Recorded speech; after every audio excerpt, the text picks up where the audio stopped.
চট্টগ্রামের কর্ণফুলী ইপিজেডে একটি ফোম কারখানায় লাগা আগুন নিয়ন্ত্রণে এসেছে। দুপুর 2টার দিকে জান্ট অ্যাক্সেসরিজ নামে কারখানাটিতে আগুন লাগে। এতে ফায়ার সার্ভিসের আগ্রাবাদ, ইপিজেড ও বন্দর ফায়ার সার্ভিসের 3টি স্টেশনের 8টি ইউনিট নিয়ন্ত্রণে কাজ করছে। 2 ঘন্টা চেষ্টায় আগুন নিয়ন্ত্রণে আনার কথা জানায় ফায়ার সার্ভিস। তবে আগুনের সূত্রপাত এবং ক্ষয়ক্ষতি নিয়ে এখনও কিছু জানা যায়নি। তবে এই বিষয়ে পরে বিস্তারিত জানানোর কথা জানান কর্ণফুলী ইপিজেডের নির্বাহী পরিচালক মশিউদ্দিন বিন মিসবাহ।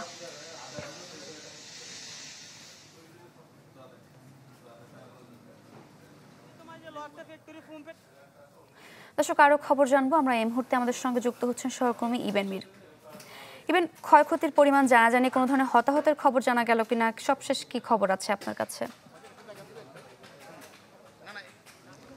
সারিকা, যদি বলি, বাইরে কিন্তু যে শ্রমিকরা অপেক্ষা করছে, ভিতরে ঢোকার চেষ্টা করছিল, সেখানে কিন্তু গণমাধ্যম কর্মীদের যখন প্রবেশ করতে দেওয়া হচ্ছিল না, তখন একটি গুজব কিন্তু সেখানে ছড়িয়ে পড়ে।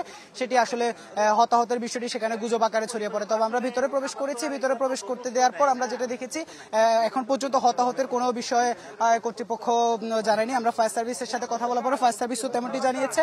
এবং এটি মূলত জান্ট অ্যাক্সেসরিজ একটি ফ্যাক্টরি, যেখানে 3টার দিকে মূলত আগুন লাগে। তারপর ফায়ার সার্ভিসের 8টি ইউনিট এসেছে। 8টি ইউনিট এসে 2 ঘন্টার চেষ্টায় আগুন নিয়ন্ত্রণে এসেছে। এবং তবে আমরা ক্ষয়ক্ষতির পরিমাণ যেটি, সেটি আসলে ফায়ার সার্ভিস থেকে এখন তদন্ত না শেষ করে কিছু বলা যায়নি। তবে তারা তদন্ত করছেন, তারা পুরো বিষয়টি যে কত টাকার আসলে ক্ষয়ক্ষতি হয়েছে এবং কি কি পরিমাণ ক্ষয়ক্ষতি হয়েছে। আমরা দেখছি আসলে ক্ষয়ক্ষতি হয়েছে এটা নিশ্চিত, কারণ আমরা দেখছি পুরো টিনের চাল যেটি আছে, অর্থাৎ টিনের শেড যেটি, সেটি পুরোটি কিন্তু একেবারে ধসে পড়েছে। আর এখানে যে যাবতীয় ইকুইপমেন্ট ছিল সেগুলো কিন্তু আসলে পুড়ে গেছে, তেমনটি দেখা যাচ্ছে। তবে সেটি টাকার অঙ্কে কত পরিমাণ সেটি আসলে নিশ্চিত করে এখনো বলা যাচ্ছে না। ফায়ার সার্ভিস যেমনটি বলছে যে আসলে তারা 8টি ইউনিট দীর্ঘক্ষণ, অর্থাৎ 2 ঘন্টার বেশি সময় ধরে কিন্তু তারা চেষ্টা করেছেন। আমরা ফায়ার সার্ভিসের সাথে আরো একটু জানার চেষ্টা করব, মূলত আগুনটি আসলে ঠিক কি কারণে লেগে থাকতে পারে সেই বিষয়টিও একটু জানার চেষ্টা করব ফায়ার সার্ভিসের কাছ থেকে। তাদের থেকে আমরা কথা বলছে ফায়ার সার্ভিসের কর্মকর্তা, আমরা তার থেকে একটু জানার চেষ্টা করব। অলরেডি টিন শেডের নিচে কাজ করছে। আমরা চেষ্টা করছি আগুনটাকে সম্পূর্ণ নির্বাপন করার জন্য। এবং এটা কিভাবে লেগেছে বা ক্ষয়ক্ষতির পরিমাণ কি হয়েছে, এটা আমরা তদন্ত করে জানতে পারবো, যে এরপরে আপনাদেরকে ফাইনাল আপডেটটা জানাতে পারবো। এটা মূলত কি ফ্যাক্টরি ছিল? এটা অ্যাক্সেসরিজ ফ্যাক্টরি। আমরা দেখছি যে একটা অ্যাক্সেসরিজ ফ্যাক্টরি।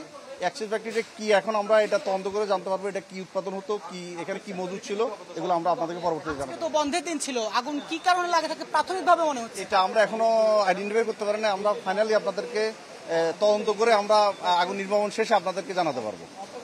আমরা শুনছিলাম ফায়ার সার্ভিসের ঊর্ধ্বতন কর্মকর্তা, তিনি বলছেন না। তবে আমরা একটু যদি ফ্যাক্টরির চিত্রটি একটু দেখাই, সেটি কিন্তু একেবারে ধসে পড়েছে। পুরো ফ্যাক্টরির উপরের যে টিন শেড, সেটি অর্থাৎ আগুন দীর্ঘক্ষণই জ্বলেছে। এবং আমরা বাইরে থেকে আগুনের যে শিখা দেখেছি, অর্থাৎ ধোঁয়ার কুণ্ডলী যেটি দেখেছি, সেটি 1 কিলোমিটার দূর থেকেও আসলে দেখা গিয়েছে।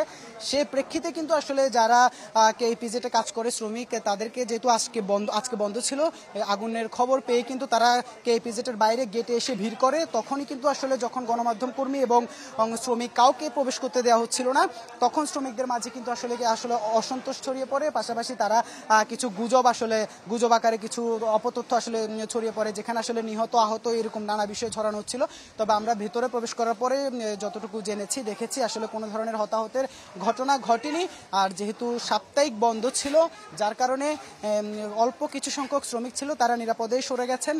তারা সরে গিয়ে তারা ফায়ার সার্ভিসকে খবর দেন। তারপরে কিন্তু আসলে ফায়ার সার্ভিসের প্রথমে 4টি টিম আসে, তারপর আরো 3টি সহ আরো 4টি সহ সব মিলিয়ে 8টি ইউনিট। আমরা এখনো দেখছি যে ফায়ার সার্ভিসের কর্মীরা আগুন পুরোপুরি নির্বাপনের যে কাজ, সেটি কিন্তু আসলে চালিয়ে যাচ্ছেন। আগুন নিয়ন্ত্রণে এসেছে, তবে নির্বাপনের কাজ যেটি, অর্থাৎ ভিতরে এখনো কিন্তু আসলে আগুন ছোট ছোট আকারে জ্বলছে, ধোঁয়া উঠছে, সেই কাজটি করার চেষ্টা করছেন ফায়ার সার্ভিসের কর্মীরা। এখানে প্রচন্ড ধোঁয়া, সেই ধোঁয়ায় যেন অক্সিজেন সংকট না হয়, সেই প্রস্তুতি কিন্তু ফায়ার সার্ভিসের কর্মীরা নিয়ে এখানে ভিতরে তারা কাজ করছেন। এবং ভিতরে যে আমরা দেখছি যে একেবারে ধ্বংস হয়ে গেছে বলা চলে, এই ফ্যাক্টরির আসলে কিছুই অবশিষ্ট নেই। সেটি বড় বড় যে যন্ত্রপাতিগুলো আমরা যদি একটু দেখানোর চেষ্টা করি, বড় মেশিনারিজ যে রয়েছে সেগুলো কিন্তু পুরো একেবারে শেষ। আর যে কি ফ্যাক্টরি, সেটি কিন্তু আসলে যেহেতু অ্যাক্সেসরিজ, অর্থাৎ গার্মেন্টসের যেহেতু অ্যাক্সেসরিজ, সেক্ষেত্রে আমরা ফোম ছিল, এটি আমরা নিশ্চিত হয়েছি। তবে আরও কি কি ছিল সেটি কিন্তু আসলে নিশ্চিতভাবে বলা যায়নি। তবে ফোম ফোম থাকার কারণে কিন্তু সম্ভবত আগুনটি দ্রুত ছড়িয়েছে এবং পুরো ফ্যাক্টরিকে একেবারে আসলে জ্বলে শেষ করে দিয়েছে। আর যেটি বাইরে শ্রমিকরা কিন্তু এখনো অপেক্ষা করছে, তারা জানিয়েছিল ভিতরে তাদের কিছু স্বজন রয়েছে, তবে যেহেতু এখন পর্যন্ত নিশ্চিত হওয়া গেছে যে কেউই হতাহত হয়নি। ফায়ার সার্ভিসের কর্মীরা একদম যেগুলো ছোট ছোট জায়গা সেই জায়গাগুলো কিন্তু আসলে ঘুরে ঘুরে দেখছেন তারা কেউ আছেন কিনা বা কোনো ধরনের আসলে আগুনের যে শিখা সেটি আর কোথায় দেখা যাচ্ছে সেই বিষয়টি তারা কাজ করছেন। তবে আশার বাণী হচ্ছে কোনো ধরনের প্রাণহানির ঘটনা ঘটেনি, তবে বিশাল অঙ্কের একটি ক্ষতি সেটি কিন্তু আসলে দেখে বোঝা যাচ্ছে, যেহেতু পুরো আমরা আশেপাশে বেশ বড় একটি জায়গা জুড়ে এই ফ্যাক্টরি অবস্থিত। কর্ণফুলী ইপিজেডের 3 নম্বর সেক্টরের এই ফ্যাক্টরি জায়ান্ট অ্যাক্সেসরিজ যে ফ্যাক্টরিটা, এটি 3 নম্বর সেক্টরে অবস্থিত। এই 3 নম্বর সেক্টরের এই ফ্যাক্টরিটা কিন্তু বিশাল জায়গা জুড়ে, পুরো জায়গার আমরা পুরো ফ্যাক্টরিটা দেখছি যে আসলে টিনের শেড দিয়েছিল, সেই টিনের শেড একেবারেই পুরে অঙ্গার হয়ে কিন্তু তারপর এটি ধসে পড়েছে। যেমনটি আমরা দেখাচ্ছিলাম, আসলে ফায়ার সার্ভিস কিন্তু এখনও তাদের যে কাজ সেটি করছে, তবে এখন অল্প কয়েকটি ইউনিট কাজ করছে, যেহেতু আগুন নিয়ন্ত্রণে চলে এসেছে।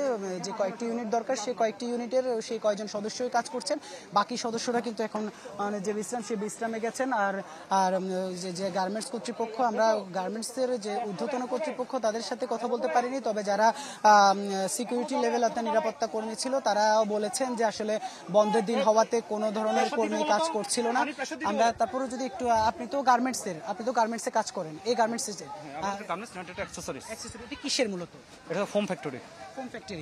আগুনটা মূলত কখন কিভাবে লাগে অ্যাকচুয়ালি এখনো বলতে পারছি না, আমরা ফাইনালি বলতে পারবো সবকিছু সবকিছু ঠিকঠাক হওয়ার পরে বলতে পারবো কোথায় আগুনের সূত্রপাত হয়। তো আমরা একটা ধারণা করতেছি হয়তো আমাদের হরিজেন্টাল যে কন্টিনিউয়াস মেশিন আছে হয়তো ওখান থেকে কোনো কারণে লাগতে পারে, তা কনফার্ম না।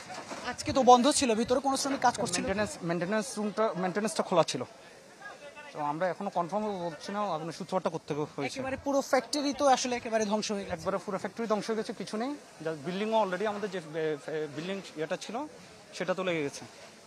এটি মূলত এত ছড়িয়ে পড়লো কেন আগুন? আপনারা কতক্ষণ নাগাদ আসলে ফায়ার সার্ভিসকে খবর দিয়েছিলেন? এটা যখনই আগুনের সূত্রপাতটা হয়েছে তখন সাথে সাথে খবর দিয়েছে এবং ফায়ার সার্ভিস সাথে সাথে এসেছে, কিন্তু বাতাসের গতিবেগ বেশি থাকার কারণে আসলে নিয়ন্ত্রণ আনাটা খুব কষ্টকর ছিল, যার কারণে পুরো ফ্যাক্টরি পুড়ে গেছে। আমরা যদি আরেকজন শ্রমিকের সাথে একটু কাজ করি, আপনি কিসে কাজ করেন এখানে? আর যে আপনি কখন দেখেছেন, কি দেখেছেন? হঠাৎ আমরা গাড়ি লুটি দিছি, দুটুক আগুন লাগিয়ে গেছে। এত দ্রুত ছড়িয়ে পড়লো কেন আগুন? এটা ফোম ফ্যাক্টরি তো এই জন্য, ফোম ফ্যাক্টরি সেজন্য। তারপরে ফায়ার সার্ভিস এসে আপনার তারপর কি মানে আমরা ওদের লগে দ্রুত ভাবে কাজ করছি আগুন নিবানোর জন্য, এই জন্য আর কি শুনছিলাম। যদি বলেন, আপনি তো কর্মকর্তা পর্যায়ে আছেন। আসলে এখানে ফায়ার সার্ভিসের লোক মানে ঢুকতে পারছে, আমরা ঢুকার পরে যে প্রায় ম্যাক্সিমাম আগুন আমরা নিয়ন্ত্রণ আনার পরে যে ওরা ঢুকছি।